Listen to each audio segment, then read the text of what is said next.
नमस्ते जतिराजाय विवेकानंदसूरये सच्चित् सुखस्वरूपाय स्वामिने तापहाय।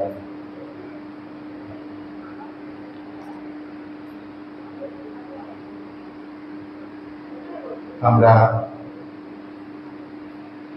গত মাসে দেখেছি আমি যে বাল্যকালের সব ক্রিয়াকলাপ কিভাবে খেলাধুলোতে তিনি মত্ত হয়ে থাকতেন এবং কত রকমের খেলা শিখেছিলেন। নবগোপাল বাবু জিমন্যাস্টিকের আখড়ায় এবং অনেক কিছুতে অংশগ্রহণও করেছিলেন। একটি উল্লেখযোগ্য ঘটনা, মুষ্টিযুদ্ধতে তিনি প্রথম স্থান অধিকার করাতে একটি রূপ প্রজাপতিও পেয়েছে পুরস্কার হিসেবে।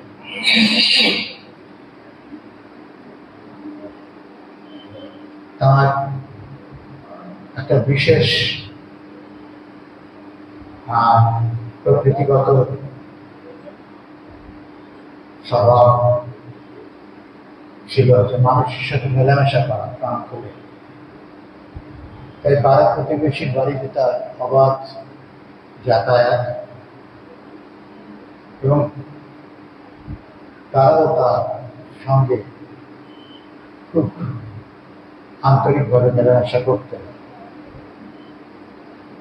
তার সম্পর্কটা তাদের সঙ্গে ছিল দাদা দিদি খুড়ো খুড়ি মেসো মাসি এইভাবে আপন করে নিতে পারতেন এবং সকলে খুব আকৃষ্ট হতেন তারই মিষ্টি খাবার। একটি ঘটনা, যে ঘটনাটি আমরা সেদিন বলি, সেটি পাশের একটি বাড়িতে, তার সভাপতির বাড়ি, সেখানে একটি চাপা গাছ ছিল। সেই চাপা গাছে তিনি পা লটকে দিয়ে ঝুলতে খুব আনন্দ পেতেন, মজা পেতেন। ওখানে গিয়ে চলতেন। দূর থেকে তার সহপাঠীর ঠাকুরদাদা দেখে ভাবছেন যে বাচ্চা ছেলে পড়ে গেলে বা বাঁধে, তাছাড়া চাপা গাছের ডাল খুব নরম, গাছটির ক্ষতি হবে, ডাল ভেঙে গেল। তো তাকে একটু ভয় দেখিয়ে বিরত করার চেষ্টা করলেন। বললেন,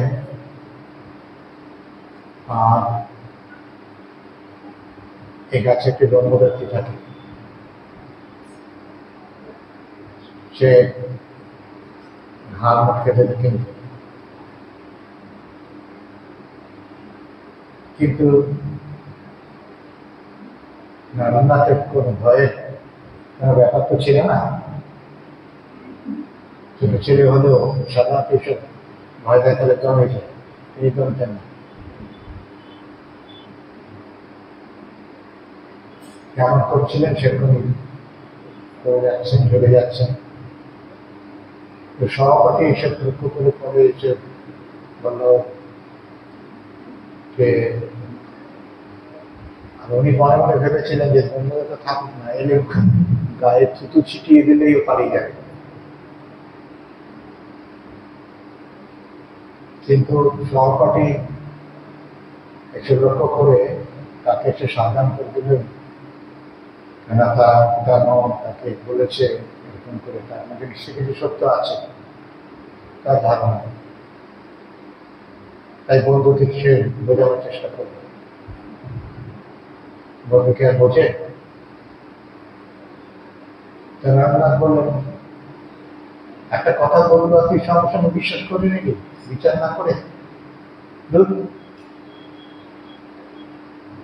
যদি থাকতোই আমি এতদিন ধরে চলছি, এতদিন এসে আমার ঘা মুখকে দিত না।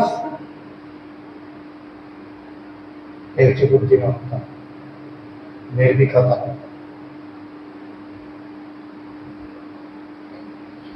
নরেন্দ্রনাথের এই ঘটনার পরে এই বাড়িতে আরেকটি ঘটনা ঘটলো, সেটি হচ্ছে ঈশাপতির বাবা। তিনি লক্ষ্য করে দেখেছেন যে ছেলেটি শুধু এবারে থেকে ওবারই ঘুরে ঘুরে বেড়ায়। একদিন তাকে ডেকে জিজ্ঞেস করবো, আচ্ছা তুমি কি শুধু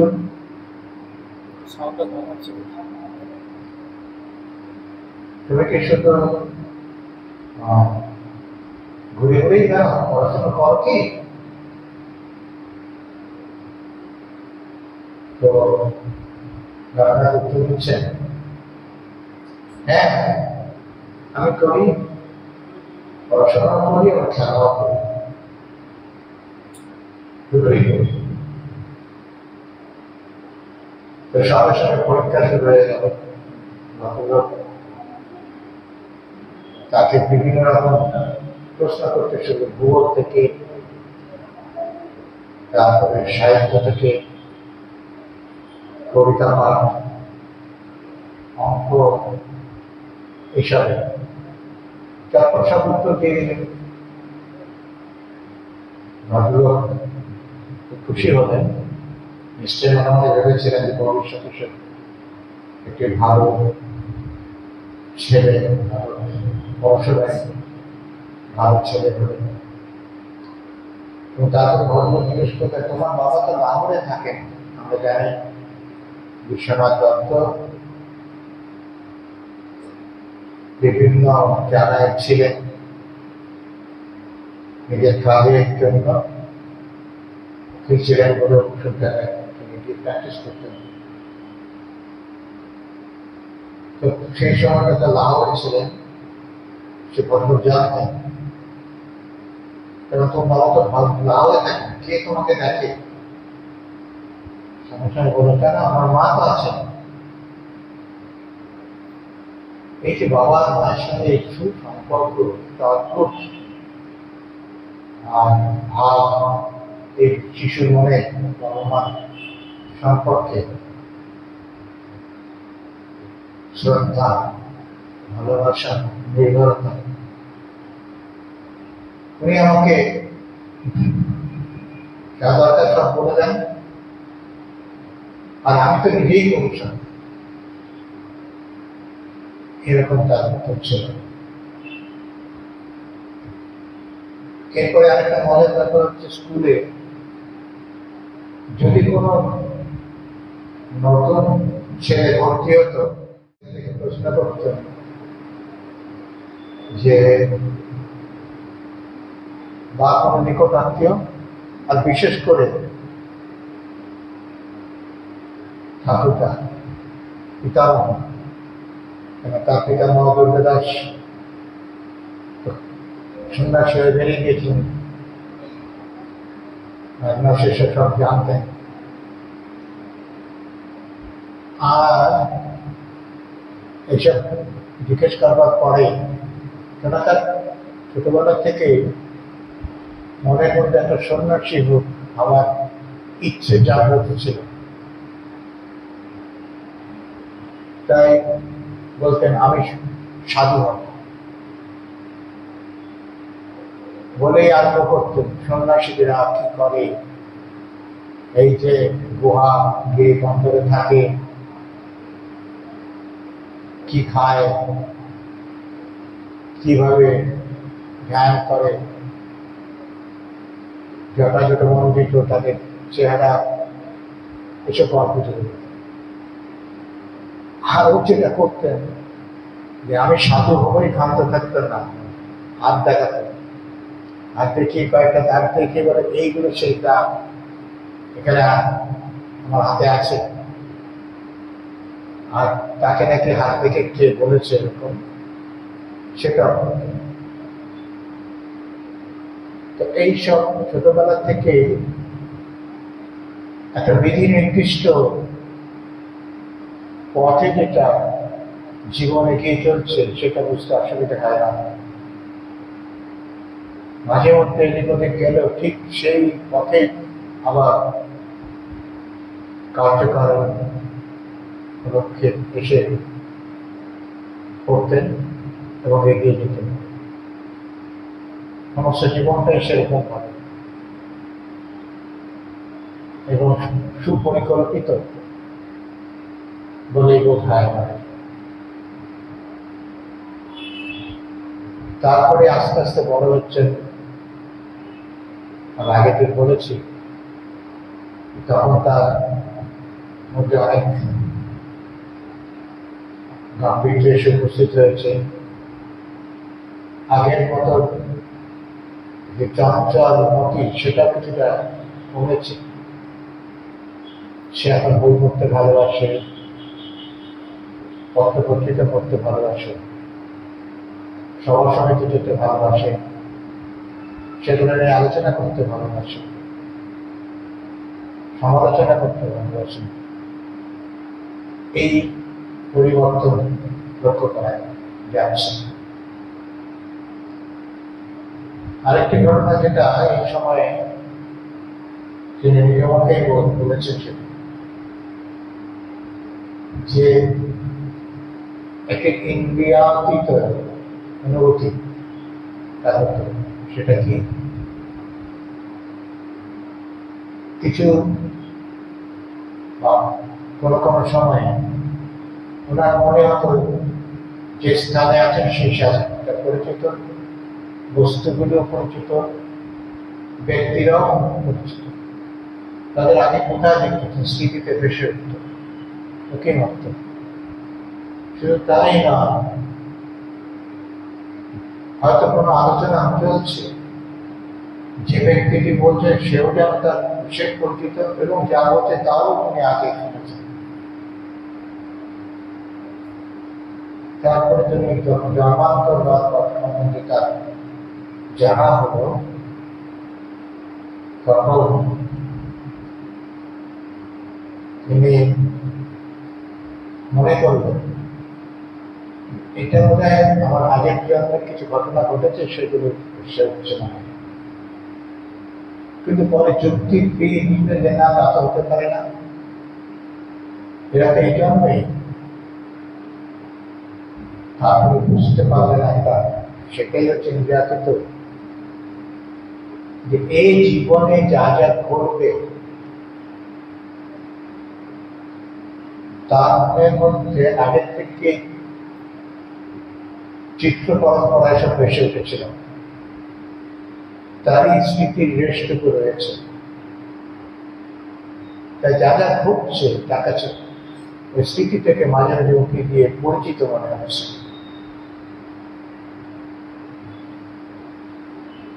এই যে আমরা বলছিলাম বিধি নির্দিষ্ট পথে তিনি এগিয়ে চলেছেন, এইসব ছোটখাটো জিনিসও তার প্রমাণ পাওয়া যায়।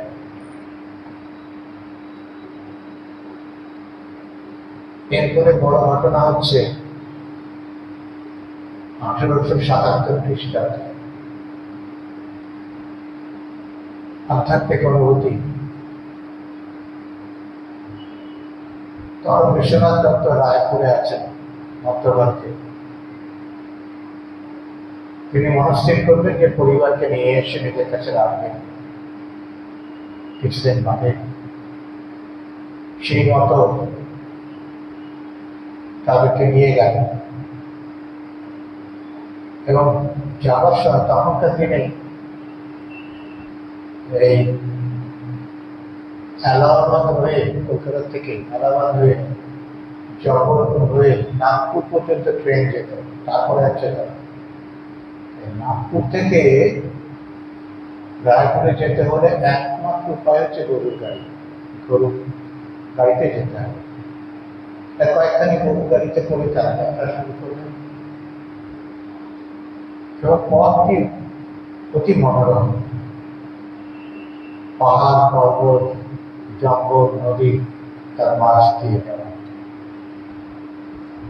ফুল, বন্য প্রাণী, পাখি, বন্য প্রাণীরা কখনো ইতস্তত একলা ঘুরে বেড়াচ্ছে কিংবা দলবদ্ধ হয়ে, পাখিরা উড়ে আসছে, ঝাঁকে ঝাঁকে বসছে, ডাকাডাকি করছে। দুদিকে ফুল ফুটে আছে রাস্তায়, আর পাহাড়ের মাঝখান দিয়ে যাতে পাহাড়ে ঝর্ণা, সব মিলিয়ে একটা অদ্ভুত দৃশ্য এবং তার ভেতর দিয়ে গরুর গাড়িতে করে যাওয়া খুব স্মরণীয় ঘটনা। যে কোনো ব্যক্তির ক্ষেত্রে, আর স্বামীর মতো মানুষের, আর তার তখন বয়স হচ্ছে 14। তো যেতে যেতে এমন একটা জায়গায় উপস্থিত হলো, তার গরুর গাড়িটি রাস্তার দুপাশে যে পাহাড় আছে, পাহাড় যেন দুজন তাদের মধ্যে আলিঙ্গন করবার, পথকে আলিঙ্গন করবার জন্য একেবারে এসে পথের কাছাকাছি উপস্থিত হয়েছে। ঠিক তাদের অবস্থিতিটা সেরকম। এই পাহাড়গুলির মধ্যে একটি পাহাড়ে দেখতে পেলেন মাঝখানের ফাটল একেবারে শিখর থেকে নিচ পর্যন্ত। সেই ফাটলের মধ্যে যুগ যুগান্তর ধরে মৌমাছিরা মধু এনে একটা মৌচাক সৃষ্টি করেছে। ওটার দিকে তাকিয়ে থাকতে থাকতে তিনি তাদের পরিশ্রমের কথা, তাদের এই যে যুগ যুগান্তর ধরে এটাকে তৈরি করার কথা, এবং ওই কথা ভাবতে ভাবতে অনন্তের চিন্তায় তিনি ডুবে গেলেন। তার ধ্যানপ্রবণ মন ছিল, আমরা জানি সেটা। একেবারে ছোটবেলা থেকে ধ্যান খেলা থেকে শুরু করে সত্যিকারে ধ্যানই করতেন। ডুবে যাওয়াতে তিনি সংজ্ঞা হারালেন, বাচ্চ জ্ঞান তার হারালেন। তিনি যে সেইভাবে কতক্ষণ পড়েছিলেন সেটাকে জানতে পারেন, কেননা ওই গাড়িতে একমাত্র তিনিই ছিলেন, একা। অনেকক্ষণ বাদে তার জ্ঞান ফিরেছিল। এই ঘটনাটির সঙ্গে আমরা শ্রীরামকৃষ্ণের ঠাকুরের সেই ছোটবেলাকার বক হয়ে যাওয়া, তার পেছনে কালো মেঘ, সেই সুন্দর দৃশ্যটি থেকে সঙ্গে হারিয়ে ফেলা, ভাবরাজ্যে মন চলে যাওয়া, বাহ্যিক কোনো জ্ঞান না থাকা, তার সঙ্গে অনেকটাই মিল, অনেকটাই কেন পুরোটাই মিল বলা যেতে পারে। এটা সবার ক্ষেত্রে তো হয় না, এরকম যারা পুরুষ তাদের ক্ষেত্রে হয়। তো স্বামীর ক্ষেত্রে ওটা একটা ঘটনা যার সঙ্গে তার গুরু যে জীবনের ঘটনাগুলো তার একটা মিল পাওয়া যায়। দুজনেরই কম বয়সে হয়েছে সেটা। এবং স্মরণময় যেটা প্রসঙ্গে যে কথা বলতে গিয়ে বলেছেন যে তার মন তখন ভাবরাজ্যের ভূমিতে আরূঢ় হচ্ছেন। আরূঢ় কথাটি খুব তাৎপর্য, আপনার গীতা হয়ে পেয়েছেন, যারা পড়েছেন দেখেছেন। আরূঢ় হওয়া, আরূঢ় হওয়া মানে একেবারে ভাবরাজ্যের সেই ভূমিতে প্রতিষ্ঠিত। ভাবরাজ্যে কি প্রতিষ্ঠিত হওয়া মানে তার একাগ্র মনে যে চিন্তাকে আশ্রয় করে সে ভাবটি ওখানে বিরাজিত, তাকে তন্ময়তা।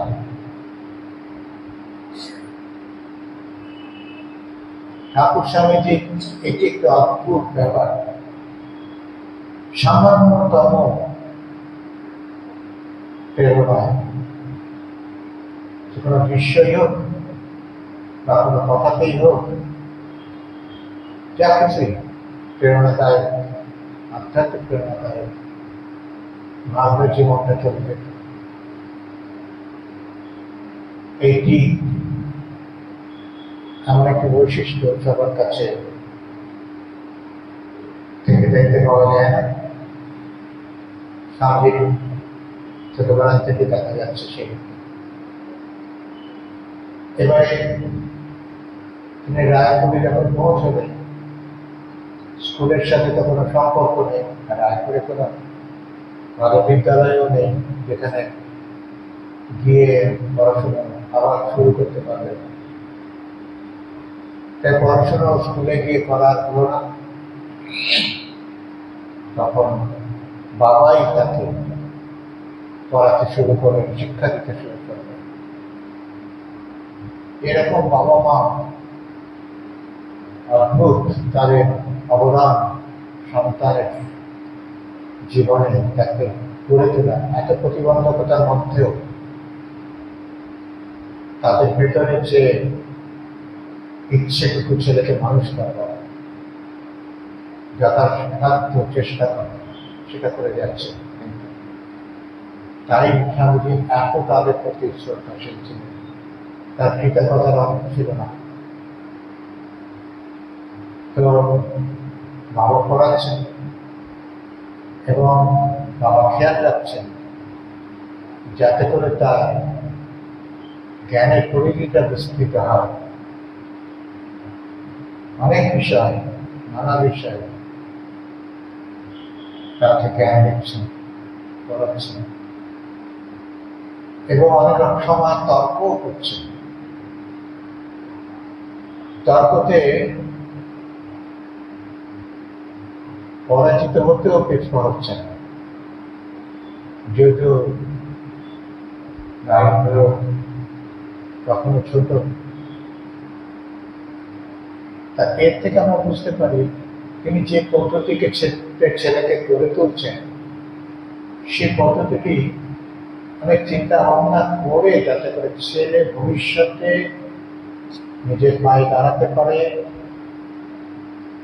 এবং সবচেয়ে বড় কথা তার ব্যক্তিত্বের বিকাশ, বুদ্ধির বিকাশ, জ্ঞানের বিকাশ ঘটে, স্বাভাবিকভাবে এগিয়ে যেতে পারে। মনটা খোলা রেখে।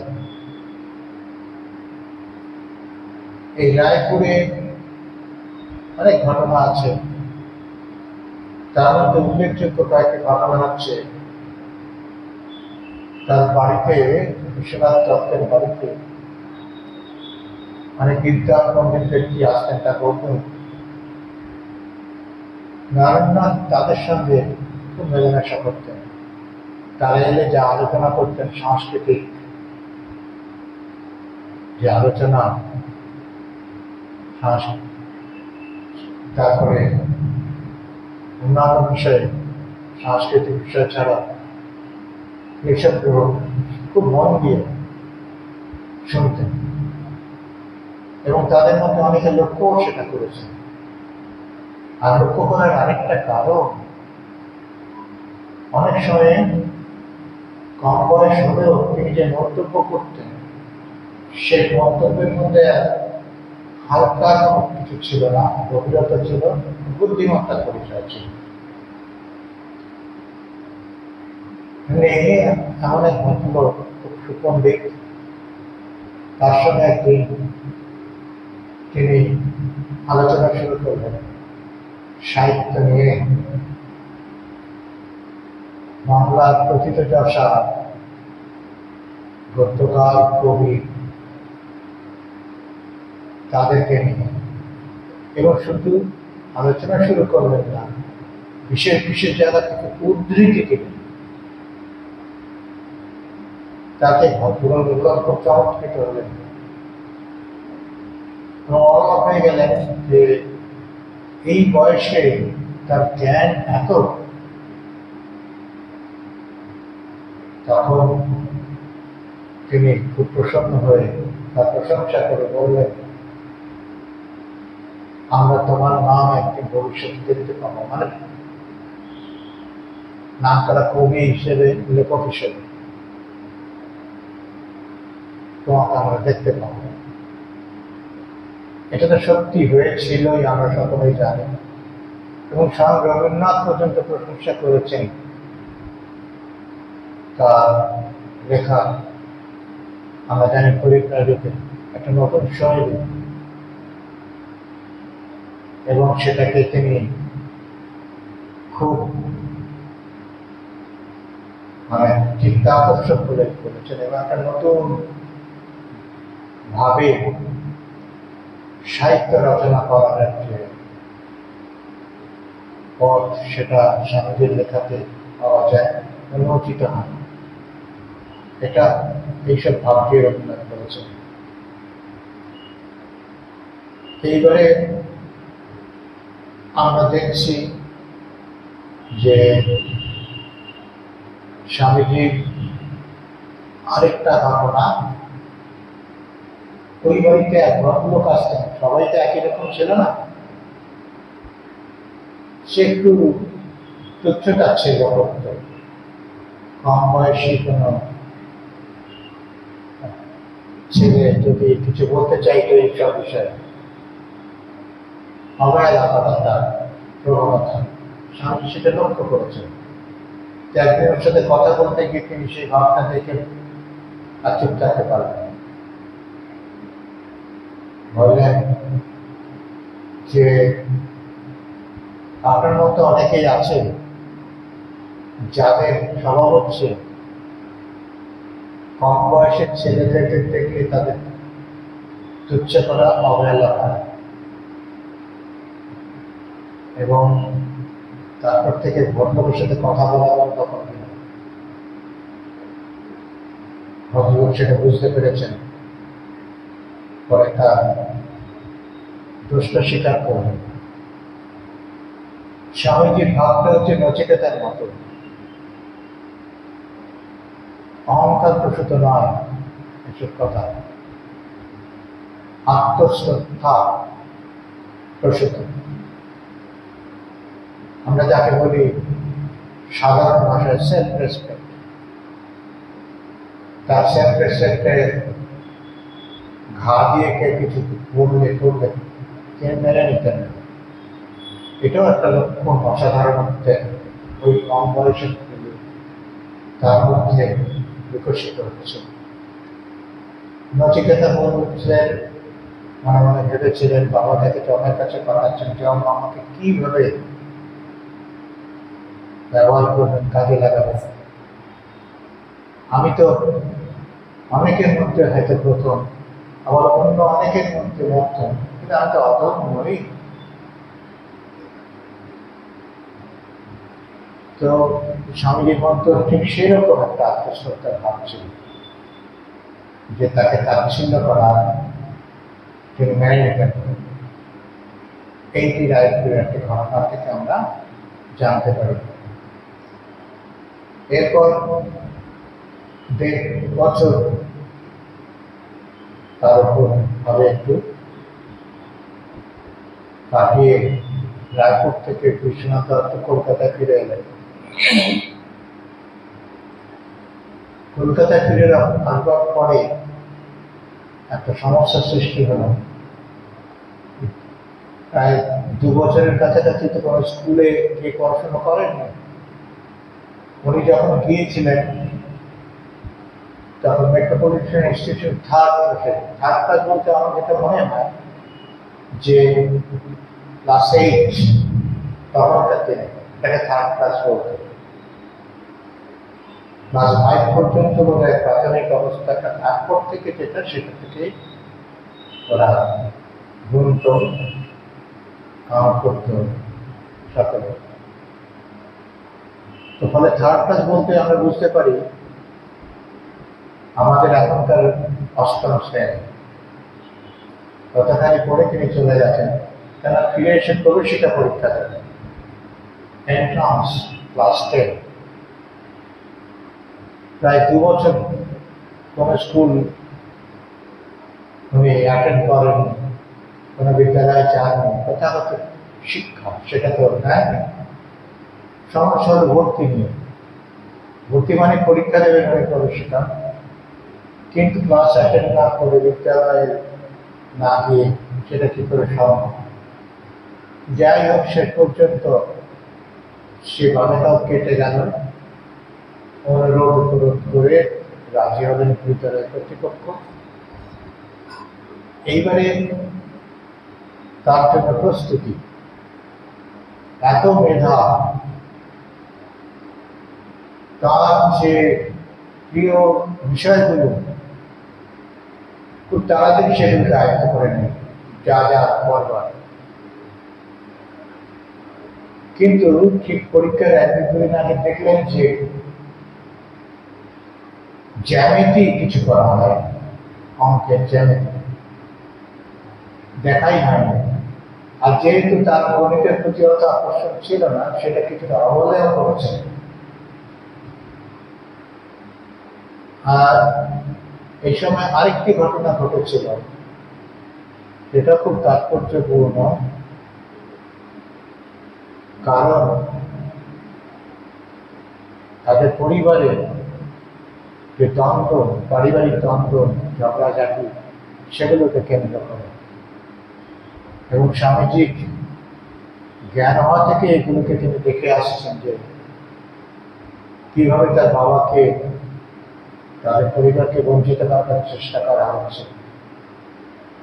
বিশ্বনাথ দত্তের কাকা কালীপ্রসাদ,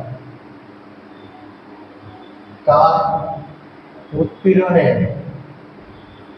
উত্ত্যক্ত হয়ে গিয়ে তখন বিশ্বনাথ দত্ত বাড়ি ছেড়ে একটি ভাড়া বাড়িতে গিয়ে উঠতে বাধ্য হলেন। 7 নম্বর ভৈরব বিশ্বাস স্ট্রিটে। আর প্রবেশিকা পরীক্ষার জন্য তিনি এখান থেকেই প্রস্তুতি নেবেন, গেছেন। কিন্তু খুব অসুবিধে, হই হল্লা, বাড়িতে ছোটরা, তখন ভাইয়েরা আছে, বোন, দিদি, এরা আছেন। তখন মনস্থির করলেন পাশে দিদিমার বাড়ি, রঘুমণি দেবীর বাড়ি, সেখান থেকে গিয়ে পড়াশোনা করে পরীক্ষা দেবে। তো সেখানে চলে যাবেন, বাইরে কি দেখতে পাবো সেটা আমরা জানি। এবং এই প্রস্তুতি চলছে। এই জ্যামিতি মানে গণিত নিয়ে তার শেষে একটা সমস্যা হলো। উনি নিজে মুখে বলছেন, যখন দেখলাম 1-2 দিন বাকি আছে, 24 ঘন্টার মধ্যে জ্যামিতির কয়েকখানি বই আয়ত্ত করে ফেললাম। আমরা যদি স্বামীজির সম্বন্ধে না জানতাম, অন্য আর কার সম্বন্ধে এই হতো, তাহলে মনে হতো তো অতিরঞ্জিত, কিন্তু আমাদের অতিরঞ্জিত মনে হয় না। স্বামীজি এরপরে ঠিক এই সময় কোন এক সময় বলেছিলেন যে তার একটা অসাধারণ ক্ষমতা জন্মেছিল তখন পড়াশোনার ক্ষেত্রে।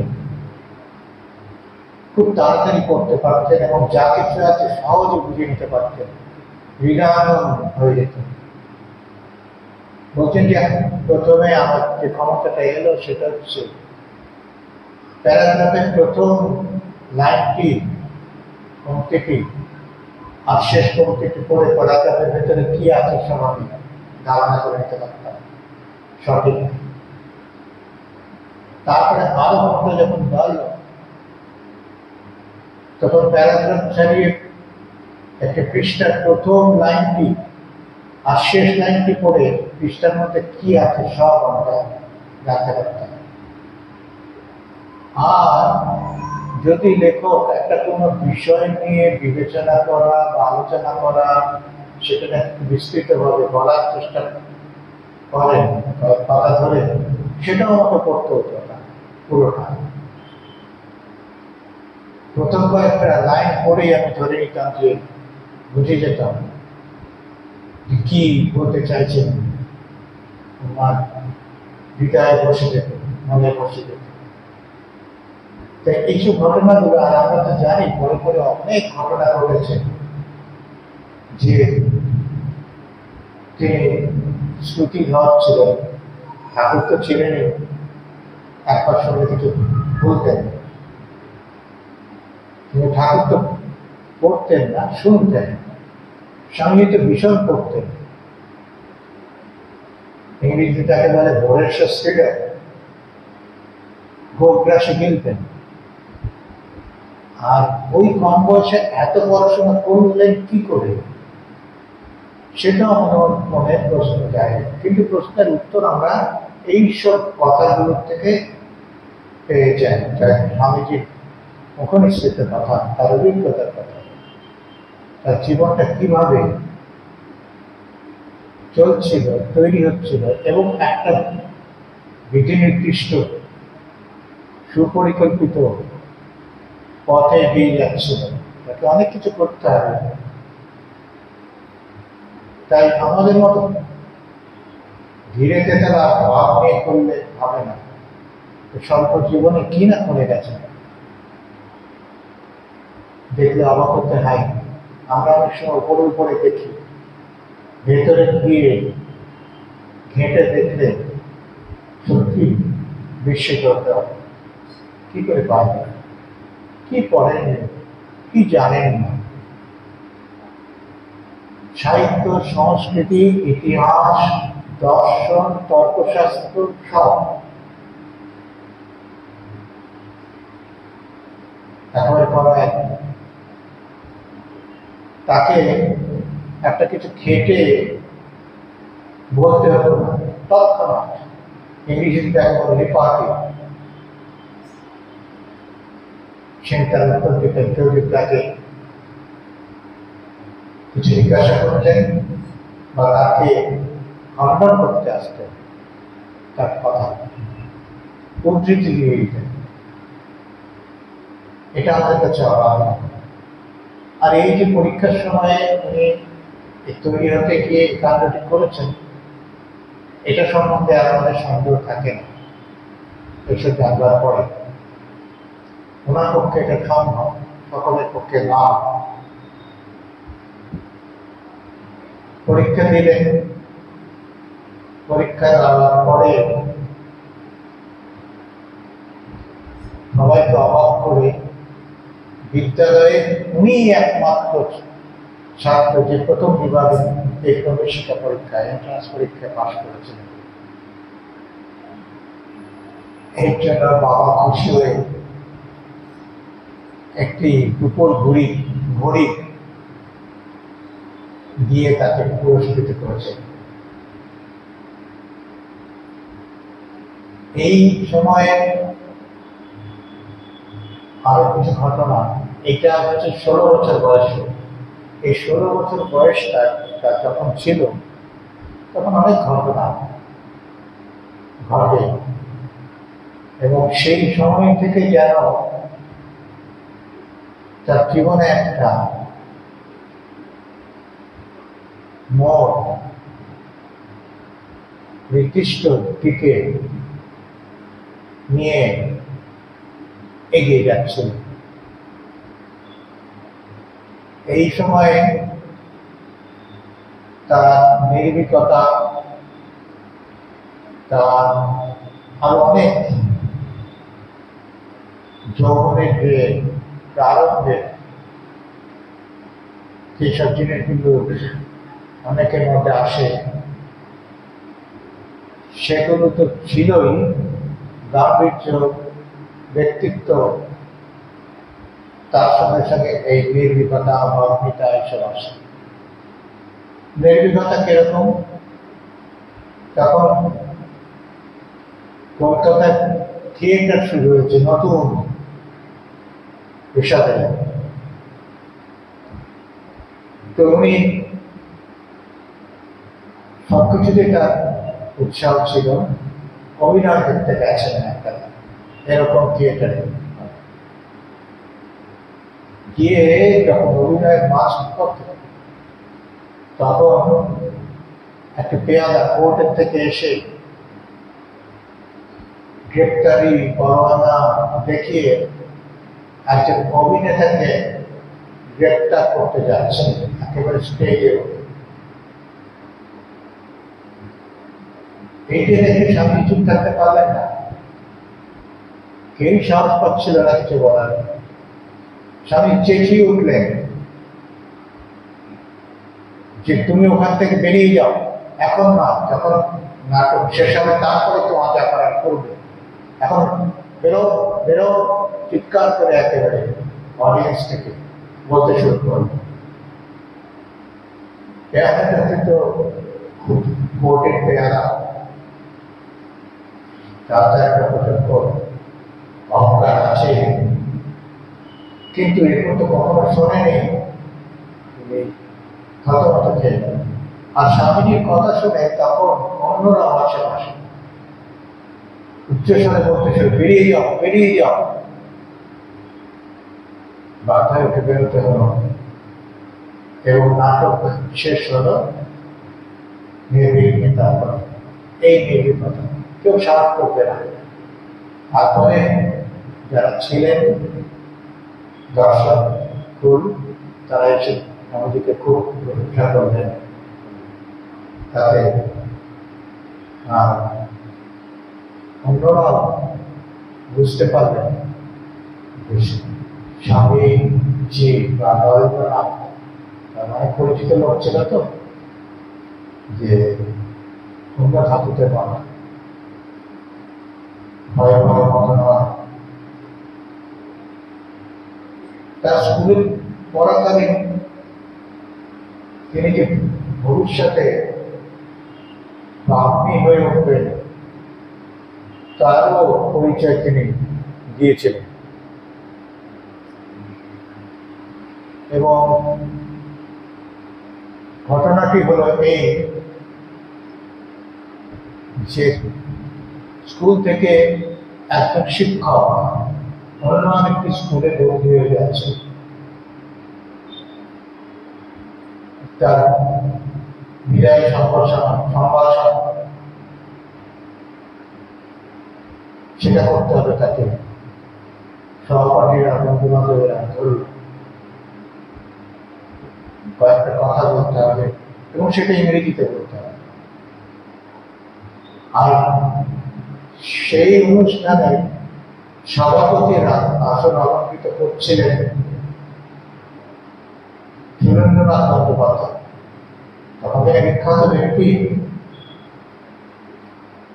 একজন নেতা, পণ্ডিত। তো সেই সভাতে স্বামীজি নরেন্দ্রনাথ দাঁড়িয়ে 8 ঘন্টা ইংরেজিতে ভাষণ দিচ্ছেন এবং তাও সুরেন্দ্রনাথের মতো ব্যক্তির সামনে। সুরেন্দ্রনাথ নিশ্চয়ই খুশি হয়েছিলেন, কিন্তু অনেক পরে স্বামী যখন বিখ্যাত হয়েছিলেন তখন সুরেন্দ্রনাথের একটা মন্তব্য ছিল যে ভারতবর্ষের যারা বাগ্মী হয়েছে তার মধ্যে স্বামী বিবেকানন্দ সর্বোত্তম। আমি মনে করছে না উনি না শুনে তো বলবেন না, শুনেছেন কিনা সেটা মনে করছে না, কোথাও বলেছে কিনা, কিন্তু এই মন্তব্যটি করেছেন নিশ্চয়ই না শুনে না। স্বামী ব্যক্তিদের কথা নিশ্চয়ই শুনেছেন, তারপর এ কথা বলছে। এইভাবে স্বামীজির জীবন গড়ে উঠছে। আমরা এই বাগ্মী যে ভবিষ্যতে হবে